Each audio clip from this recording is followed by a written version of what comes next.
저는 얼마 전에 그 드라마에서 배우 윤계상 씨가 이 병을 앓고 있어가지고 좀 접하게 됐었거든요. 그 드라마에서 보시면은 갑자기 힘이 쭉 빠지시고 숨을 못 쉬잖아요. 이제 그런 병입니다. 그러니까 가장 흔하게 나타나는 증상은 눈 쪽 증상이 가장 흔합니다. 그러니까 눈에 생긴다는 거는 눈꺼풀을 못 뜨는 거예요? 그게 제일 흔하게 오는 증상 중에 하나입니다. 그러니까 운전하시다가 눈꺼풀이 처지고 차선이 둘러 보이고 차가 둘러 보여서 오시는 경우가 많습니다. 그래서 쉽게 확인할 수 있는 방법은 김철중의 이름은 낳는다. 세브란스 병원과 함께하는 희귀질환 극복 프로젝트를 시작하면서 정말 다양한 질환에 대해서 알아가고 있는데요. 오후만 되면 눈꺼풀이 감긴다거나 근력이 약해졌다 하는 경험이 있으신 분들 오늘 주의 있게 잘 봐야 될 것 같습니다. 중증 근무력증에 대해서 알아보겠습니다. 네, 신하영 세브란스 병원 신경과 교수님과 함께하겠습니다. 어서 오세요. 네, 안녕하세요. 반갑습니다. 반갑습니다. 저는 얼마 전에 그 드라마에서 배우 윤계상 씨가 이 병을 앓고 있어가지고 좀 접하게 됐었거든요. 정확히 좀 어떤 질환인지 먼저 설명을 해주세요. 그 드라마에서 보시면은 배우께서 갑자기 힘이 쭉 빠지시고 숨을 못 쉬잖아요. 이제 그런 병입니다. 괜찮다가 힘이 빠지고, 그러니까 변동성이 큰 근육의 힘이 약해지는 병입니다.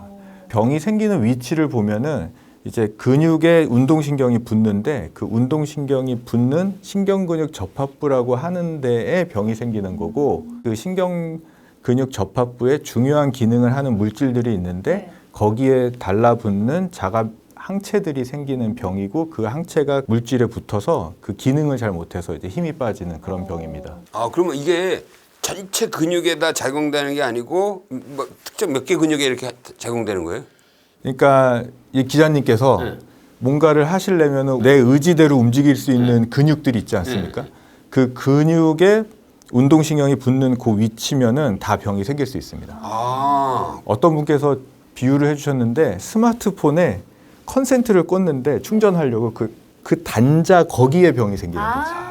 되게 좋은 비유다라고 생각하고 있습니다. 다리에 힘이 풀려가지고 갑자기 쓰러진 그런 모습들을 보여주셨는데 구체적으로 좀 어떤 증상들을 보이게 되나요? 그러니까 가장 흔하게 나타나는 증상은 눈 쪽 증상이 가장 흔합니다. 그래서 이 병을 앓으시는 분들이 이 병을 겪으면서 한 10분 중에 9분 정도는 눈의 증상이 나타난다고 되어 있고요. 가장 먼저 나타나는 증상도 그쪽이고, 제가 이렇게 말하고 씹고 삼키고 뭐 이런 것도 이거 다 근육이 하는 거거든요.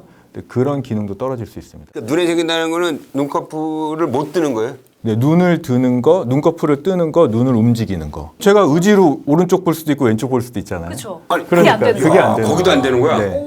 그러니까 이제 사물이 둘로 보입니다. 초점을 못 맞추니까 겹쳐 보이고, 운전할 때도 위험할 거 아니야? 그게 제일 흔하게 오는 증상 중에 하나입니다. 그러니까 운전하시다가 눈꺼풀이 처지고 차선이 둘러 보이고 차가 둘러 보여서 오시는 경우가 많습니다. 눈에 그런 증상들이 나타나면 보통은 안과적인 질환이라고 생각하기 쉽잖아요. 어떤 좀 차이가 있을까요?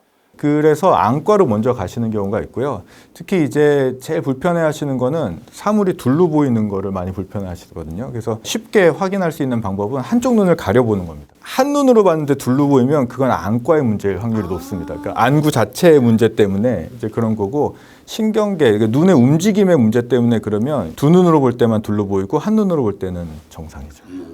꼭 중증근무력증이라기보다는 눈의 움직임에 장애가 생겨서 둘러 보인다. 그게 마비성 사시라고 하는데요. 근데 중요한 원인 중에 하나가 근무력증이 됩니다.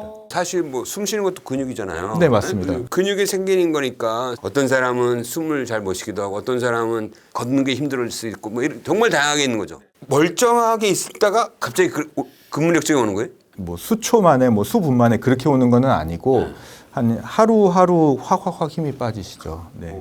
이게 보통 이게 쓰면 쓸수록 힘이 빠지거든요. 근육이. 근데 이제 피로 현상이라고 부르는 게 이제 근무력증의 특징적인 아주 중요한 현상인데요.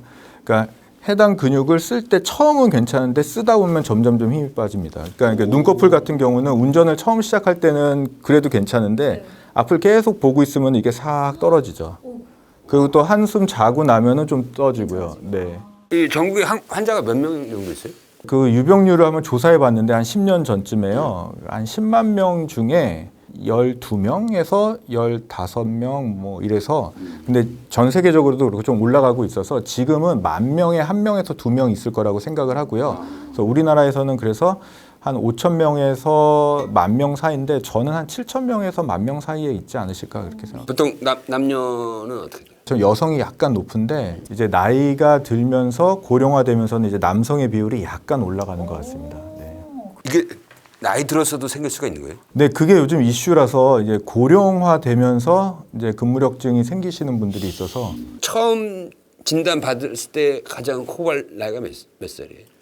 그게 이제 피크가 2번 있다고 얘기하는데요. 이게 젊은 나이에 피크가 한 번 나오고요. 20, 30대쯤에 나오고요. 그때는 이제 여성이 많고 이제 후에 이렇게 쭉 올라갈 때가 있는데 한 뭐 5, 60대, 70대 되면서 올라가다가 아주 고령화되면 이렇게 좀 떨어지는데 그러니까 어떤 증상들이 나타났다라고 해서 병원을 찾으면 어떤 검사를 통해서 진단을 하게 되는 건가요?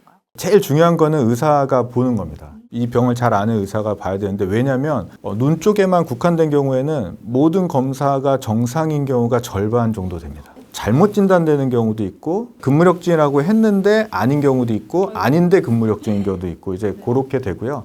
제일 중요한 건 힘을 쓰면 쓸수록 힘이 빠지는 피로 현상을 확인하면 그게 가장 정확합니다. 그래서 눈꺼풀의 피로 현상을 보는 거는 이제 눈을 위로 치켜뜨라고 하고요.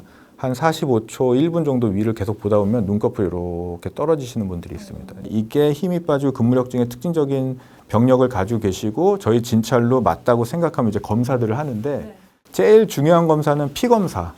피에서 아까 말씀드린 자가항체가 있나 없나 보는 거. 그래서 항체가 나오면 진단은 굉장히 정확하고 빠르고 쉽습니다. 그 다음에 중요한 거는 그 피로 현상을 보는데 그 피로 현상을 전기적으로 볼 수 있습니다. 전기 자극을 딱딱딱딱딱딱 반복적으로 줍니다. 그러면 이제 그 근육에서 나타나는 반응이 어떻게 변하는지를 봐서 이제 피로 현상이 있나 없나. 또 하나는 이게 진단이 어렵다 보니까 어떤 특정한 약을 주고 그 증상이 싹 사라지는지를 봅니다. 굉장히 중요한 검사가 가슴 CT를 찍어야 됩니다. 가슴 CT나 MRI나 이렇게. 왜냐하면 여기 흉선이라고 하는 장기가 있는데 거기에 이상이 있는 경우가 굉장히 많이 있기 때문에 그거 확인하는 게 중요합니다. 가슴 CT 찍으면 그 흉선에 뭐가 있는 거예요? 흉선 종양이 있는 경우도 있고요. 흉선종? 네네. 오. 네. 그리고 이 흉선 비대가 있는 경우도 있습니다. 중증도를 이렇게 분류할 수는 없나요? 중증도를 구분하는 기준도 있습니다. 눈에만 있을 때는 우리가 1이라고 하고 뭐 다른 데가 있었는데 경미하다 2, 뭐 중등도다 3, 그리고 심하다 4, 그리고 호흡마비까지 왔다 그럼 5, 뭐 이렇게.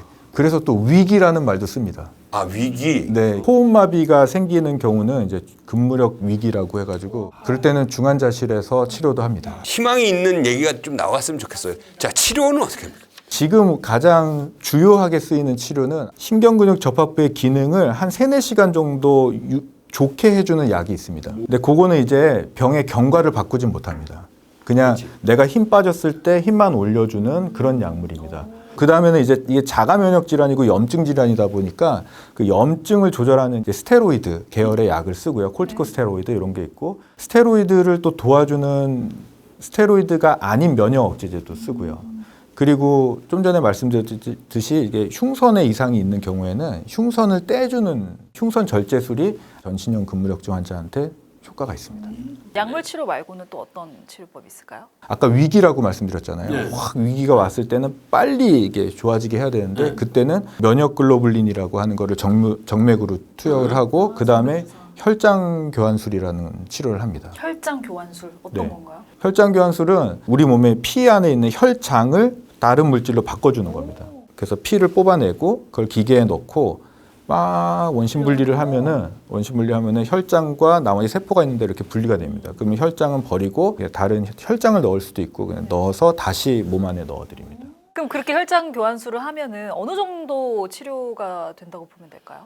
이제 급했던 상황에서 이제 건져내는 거죠.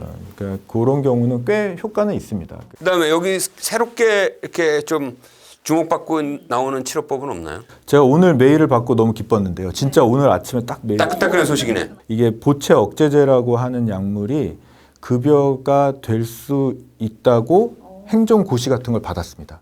보채라는 물질의 기능을 떨어뜨리는 약물이고요. 보채를 억제하면 그 조직이 망가지는 걸 막을 수 있고 빠르게 회복되는 걸로 알려져요. 기존의 치료약제들은 복용을 하고 뭐 2달, 3달 정도 지나야 이제 좀 뭐 많이 좀 어느 정도 개선됐다 이러는데 이거는 2주 안에 빠르게 좋아지는 걸로 알려져 있습니다. 지금 현재 맞고 계속 관리하고 있는 중증 근무력자가 몇 명이에요?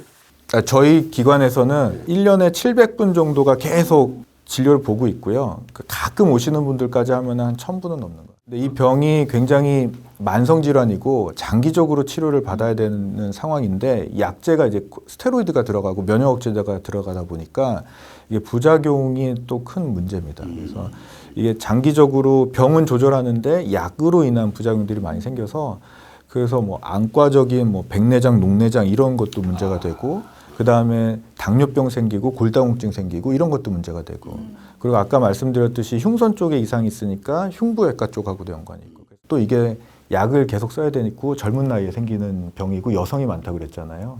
그러니까 엄마가 되실 분들이 약을 계속 먹어도 되는지 그래서 산부인과도 굉장히 중요하고요. 그래서 안과, 내분비내과, 흉부외과 여러 과들이 모여서 이제 중증금무력증 클리닉을 개설을 했고 그래서 열심히 환자를 진료하고 있습니다. 오늘의 핵심 포인트는 근육을 쓰면 쓸 때 무력증이 온다는 거지.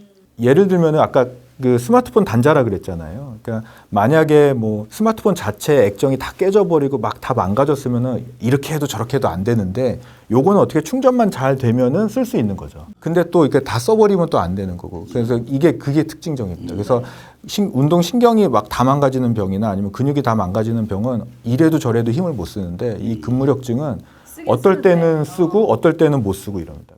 일부러 뭘 안 하려고 한다거나 뭐 그런 걸로 좀 오해를 하고 그리고 또 좀 쉬게 해주면 또 괜찮아지니까 환자분들이 그래서 또 힘든 면이 있습니다. 그래서 저희가 많은 오해가 또 있을 것 같아서 어떤 궁금증을 한번 해결해보는 시간을 마련했습니다. OX 퀴즈를 드릴 건데요. 첫 번째 질문 먼저 드리겠습니다. 중증 근무력증은 단순 게으름이나 심리적 요인으로 발생하기도 한다. 아 이건 뭐 당연히 네. 이 이름 때문에 그 환자분들이 직장이나 주변에 내 이 병을 앓고 있어라는 말을 하기도 좀 많이 힘들어요. 중증 근무력증이 있으면 운동은 피하는 것이 좋다.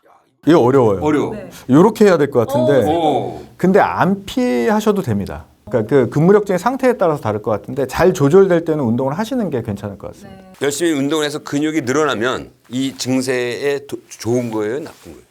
저는 근력 운동을 따로 이제 막 무게나 기구까지 이용하시자는 말씀은 아니고 중요한 거는 이제 꾸준한 운동은 필요하다. 중등도 이상의 운동을 한 150분 정도는 하시는 게 좋겠다. 중등도라고 얘기하는데 중등도는 이렇게 말은 할 수 있는데 운동을 하면서 네. 노래는 못하는 정도.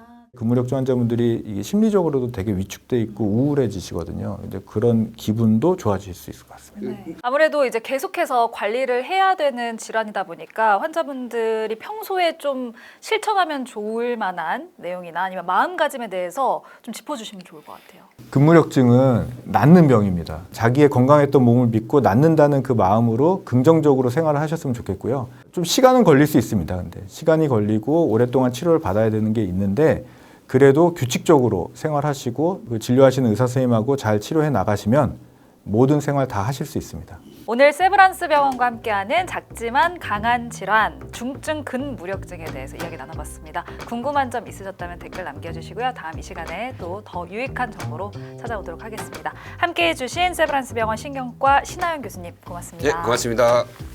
고맙습니다.